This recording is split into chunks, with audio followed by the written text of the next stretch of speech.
साथ संगत जी, सागर शहर में सब इस सत्संग का भाग बनकर आनंद ले रहे हैं।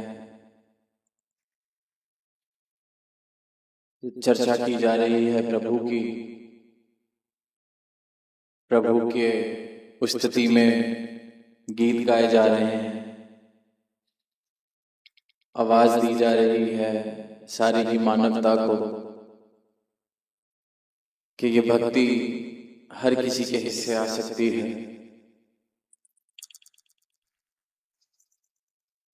और साथ में ये भी कहा जा रहा है कि ये जो प्रभु है, परमात्मा है, ईश्वर है, भगवान है, राम है, अल्लाह है, जिस भी नाम से इसको पुकार ले, जो भी इसको बुला लिया जाए, संतों ने साथ में ये भी कहा कि ये सिर्फ चर्चा का विषय नहीं है, सिर्फ बात करने की बात नहीं है, सिर्फ कहने सुनने की या विचार विमर्श करने का विषय नहीं है। परमात्मा अटल सच्चाई है। ये एक अविनाशी प्रभु सत्य है और ये कोई सिर्फ किसी किताब की बड़ी पंक्ति नहीं, पर ये ब्रह्म ज्ञान का सारा सार जो हमारे जीवन में आया। हर एक संत यही गवाही दे रहा है कि जो हमारे जीवन में आया सतगुरु की कृपा से, कि जहां इसको कहने सुनने तक या चर्चा के विषय तक सीमित रखा हुआ था, परमात्मा को सतगुरु ने कृपा की तो इसके दर्शन हुए, सतगुरु ने कृपा की तो इसका बोध हुआ, सतगुरु ने कृपा की तो ये जो अज्ञानता वाली नजर थी, ये जो आंखों पर अज्ञानता वाले पर्दे डले हुए थे, वो हट गए और परमात्मा जैसा है हूबहू वैसा इन आंखों ने दर्शन किया। अब ये जो परमात्मा का यशोगान हो रहा है, ये इसके दर्शन करते हुए हो रहा है, इसको जानने के बाद किया जा रहा है। ये जो भक्ति की अवस्था है, ये सही मायनों में भक्ति की अवस्था है, क्योंकि इस बात का बोध हो गया कि भक्ति की किसकी जा रही है। जो पंक्तियां हैं कि जिसकी भक्ति जिसकी पूजा उसका ज्ञान जरूरी है, कहे हरदेव के पहले ईश्वर की पहचान जरूरी है। अब पहचान हो गई है, जान लिया है, देख लिया है, तो नाम लेने में आनंद है, क्योंकि नामी की पहचान हो गई है। तो जीवन में आनंद, क्योंकि सत्य है, मेरी बनाई हुई कोई काल्पनिक मान्यता नहीं है जिसको मैंने मान लिया कि ये परमात्मा। पूरे का पूरा संसार जिस परमात्मा में समा रहा है, उस परमात्मा के दर्शन हुए सदगुरु की कृपा से। और संत महात्मा यही आवाज दे रहे हैं कि हर एक मानव हकदार है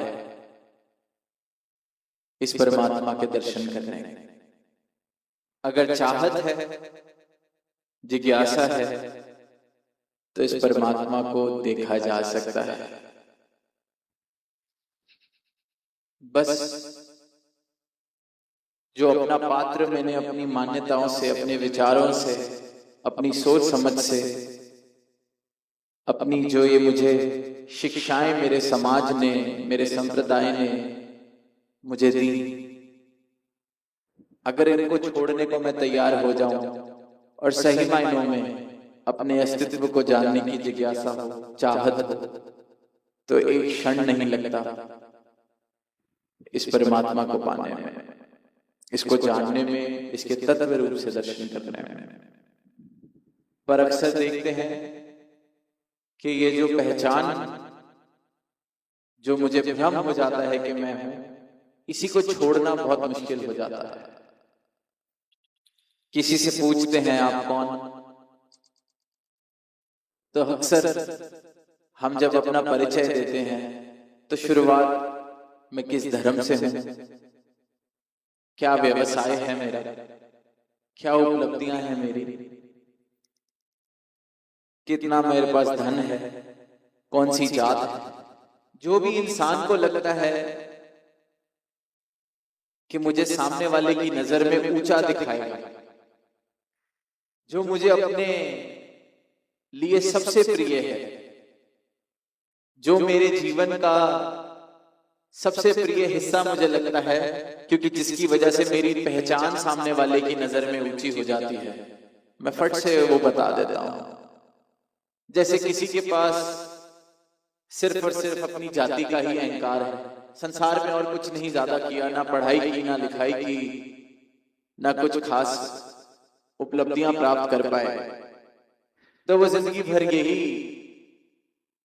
बोलता फिरता है कि मेरी जात सबसे ऊंची।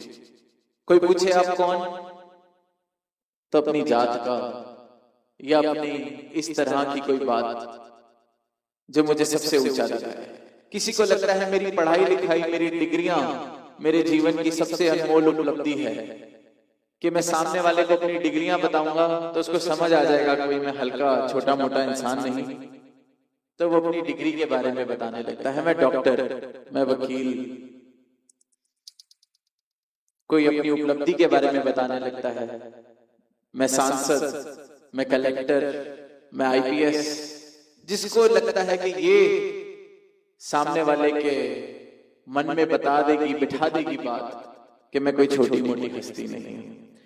जिसने धन कमा लिया और उसको लगता है सामने वाले को बस ये बता दिया जाए कि मैं बहुत बड़ा व्यापारी हूं, तो सामने वाला झुक जाएगा, उसको समझ आ जाएगा कि देखो मैं कितनी पहुंची हुई चीज। तो इंसान अपनी पहचान इस प्रकार ही बताता है, जो उसे लगता है कि मेरे अहंकार को मजबूती देती है, सामने वाले को झुकने पर मजबूर कर देती है कि तुम बेशक धनवान होगे पर मैं ऊंची जाती, तुम बेशक बहुत पढ़े लिखे होगे पर मेरा कुल राजाओं महाराजाओं का कुल है।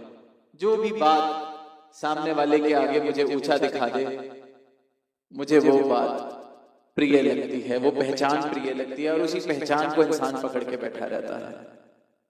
पर अब सोच के देखें कि जब कोई बच्चा पैदा होता है तो उस बच्चे की क्या पहचान है,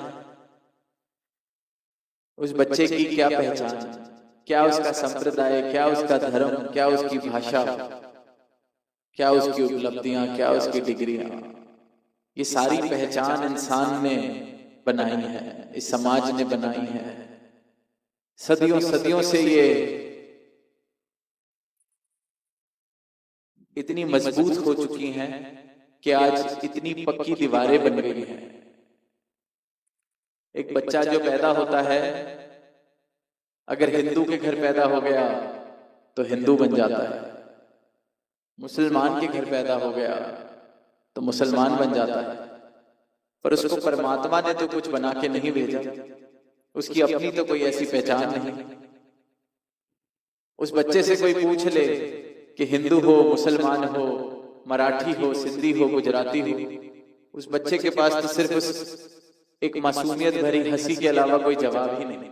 अभी तक भाषा ही नहीं सीखी, तो भाषा भी वो प्रेम की भाषा जिसका जिक्र हुआ, तो वो प्रेम की भाषा है, क्योंकि हृदय बिल्कुल पवित्र है, पावन है, तो प्रेम ही बहेगा ऐसे हृदय से। तभी अक्सर वो पंक्तियां बोल तो देते हैं कि बच्चे तो परमात्मा का रूप होते हैं, क्योंकि अभी उन पर संस्कार इस समाज ने चढ़ाए नहीं, उस पर अपनी पहचानें थोपी नहीं, उस पर ये मान्यताएं थोपी नहीं गई। जैसा का जैसा शुद्ध परमात्मा ने बना के भेजा, अभी मन पर कोई विकार चढ़े नहीं। और सोच के देखें कि कोई बच्चा है, पैदा मराठी के घर हुआ, पर उसको गोद कोई सिंधी परिवार ले ले, तो 20 साल बाद उस बच्चे से पूछा जाएगा तो कहेगा मैं सिंधी हूं, मेरी भाषा सिंधी भाषा है।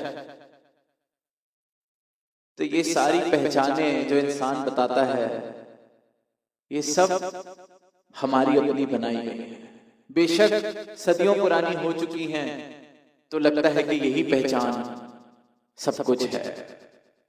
अगर मैं किसी जात का किसी कुल में पैदा हो गया तो यही कुल, अब इस कुल की रक्षा करना, इसका मान रखना मेरा काम है। ये इंसान नहीं समझ पाता कि अपनी बनाई हुई पहचाने, अपनी बनाए हुए भ्रम, अपनी बनाई हुई चढ़ाई हुई ये जो अस्तित्व हमने बना दिया है, ये विकार हमने चढ़ा दिए अपने सर पर, ये दीवार का कारण बन रहे हैं, ये दूरियों का कारण बन रहे हैं। और ब्रह्म ज्ञान जब किसी को मिलता है तो ये सारी पहचाने,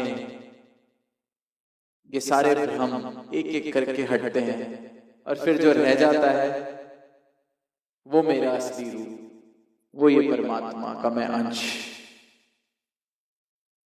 परमात्मा सिर्फ और सिर्फ परमात्मा के साथ एक में वो भक्त हुए हैं जिन्होंने ये सारी पहचानों से नाता तोड़ दिया, इन सारे भ्रमों से निजात पा ली।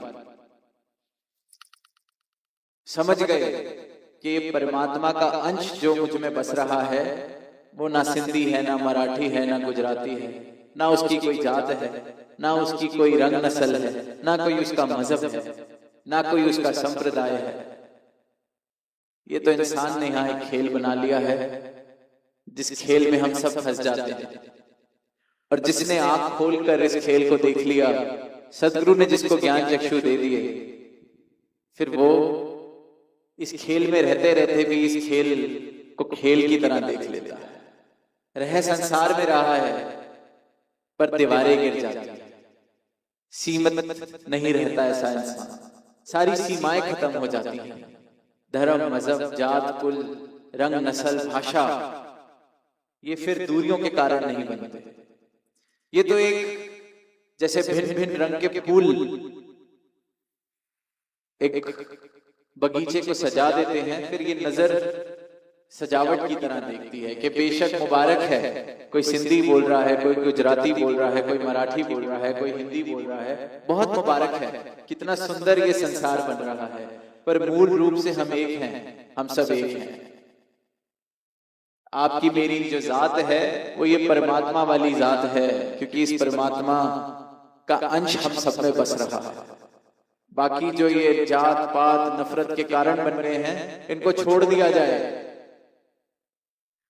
क्योंकि ये विकार हैं और ये बेकार हैं, क्योंकि ये परमात्मा ने हमें नहीं दिए। हमारा मूल रूप ये नहीं, हमारी पहचान ये नहीं। कोई पूछे कि कौन हो, तो ये जाति मेरा जवाब ना हो, ये सिंधी गुजराती मेरा जवाब ना हो। इंसान बना के भेजा गया है, और हर इंसान को इंसान तो बना के भेजा है, साथ में ये क्षमता, साथ में ये अवसर दिया है कि इस इंसान के शरीर में रहते रहते इस परमात्मा को प्राप्त करके इंसान से एकमिक हो जाया इस परमात्मा के साथ। बूंद बना के भेजा है और सागर बनने का अवसर सबको मिला है। आज सागर में है तो हर बूंद सागर बन सकती है। हर इंसान इस परमात्मा को प्राप्त करके परमात्मा से एकमिक हो सकता है। इंसान बना के भेजा है। पर अगर हम अपनी इंसानियत ही छोड़ दें, भूल जाएं, अपनी सही पहचान ही ना पता चले, तो फिर इस परमात्मा से एकमिक कैसे हुआ जाएगा। खुद को अगर इन पहचानों में ही सीमित कर लिया तो अपनी पहचान ही नहीं देख पाएंगे। इन पहचानों को, इन झूठी पहचानों को छोड़ना पड़ेगा, तभी अपनी सही पहचान मिल सकती है। इस परमात्मा के दर्शन करके, इस परमात्मा की भक्ति करते हुए इस परमात्मा से एकमिक होना है। इसे ही मुक्ति कहा गया है। और हर भक्त ने, जिसने इस परमात्मा को पाया है, वो मुक्ति का हकदार है, क्योंकि फिर परमात्मा के साथ ही उसने अपना रिश्ता निभाया है। उसकी पहचान भी ये परमात्मा वाली हो जाती है। तो ये अवसर है, पहले तो पहचाने कि ये हस्तियां जो हमने बना रखी हैं, ये सब मिथ्या है, झूठ है, झूठी पहचाने हैं, झूठी शाने हैं। जहां ये छोड़ने को तैयार इंसान हो जाता है, वहां फिर जिस विराट का जिक्र हुआ, विराट भी वहीं दिखता है, विराट भी वहीं मिलता है। और फिर ये बूंद सागर में मिल सकती है, क्योंकि सागर को देख लेती है तो उसको पता चल जाता है इसमें मिलना ही मेरी मंजिल है। और इसमें मिलके, इस एक में खो के हर एक इंसान खुद परमात्मा बनने की क्षमता रखता है। तभी वो पंक्तियां भी हैं कि अहम ब्रह्मास्मि, के मैं खुद ही ब्रह्म हूं। पर ये बोध है, ये सिर्फ उद्घोषणा नहीं है, ये सिर्फ कोई नारा नहीं है, ये बोध की बात है, एहसास की बात है। ये जीवन ऐसा हो जाए, ब्रह्म ज्ञान जीवन में इस प्रकार आ जाए कि इन पहचानों से ऊपर उठ जाएं। सिंधी, मराठी, गुजराती, ये वैर, कई बार हमें लगता है हम तो प्रेम कर रहे हैं, पर बड़े बड़े एक सूक्ष्म रूप में ही ये बात आ जाती है कि हमारी बोली तो उस बोली से बेहतर है। ये भी अहंकार है, अपनी पहचान को सामने वाले से ऊपर बताने वाली बात। मेरी बोली उनसे ज्यादा अच्छी, मेरी संस्कृति उनसे ज्यादा पुरानी, मेरे जो संप्रदाय के गुरु रह चुके हैं वो ज्यादा ज्ञानी थे। इन बातों के अहंकार इंसान करने लगता है। तो ये अहंकार जब छूटते हैं तभी निरंकार मिल सकता है। और इन अहंकारों से निजात पाने का एकमात्र तरीका है ब्रह्म ज्ञान, क्योंकि इस ब्रह्म ज्ञान के द्वारा मुझे अपनी सही पहचान मिलती है। अपनी सही पहचान मिलती है तो ये जो झूठी पहचाने हैं जिनके कारण मैं अहंकार करता हूं, उनसे मेरा नाता टूटता है। और वो नाता टूटते ही सारी दीवारें जो इस अज्ञानता के आधार पर खड़ी हैं सब ढह जाती हैं। और फिर प्रेम ही प्रेम, अपनत्व ही अपनत्व, फिर दूरियां मिट जाती हैं। फिर सही मायने में इंसान बनता है। और सही मायनों में जो इंसान बनता है उसी के पास अवसर है, उसी के पास ये मौका है, उसी के पास ये क्षमता है कि वो फिर इस परमात्मा के साथ एक में खो सके। तो दातार से यही अरदास कि ये एक सुंदर रूप तो सजा, सत्संग में भी सब आए, ब्रह्म ज्ञान भी जीवन में मिला है, पर ये ब्रह्म ज्ञान का एहसास वाकई ही मूल रूप से ये क्या है, ये बोध कभी जीवन से ना चला जाए, ये बोध सबके जीवन में आए।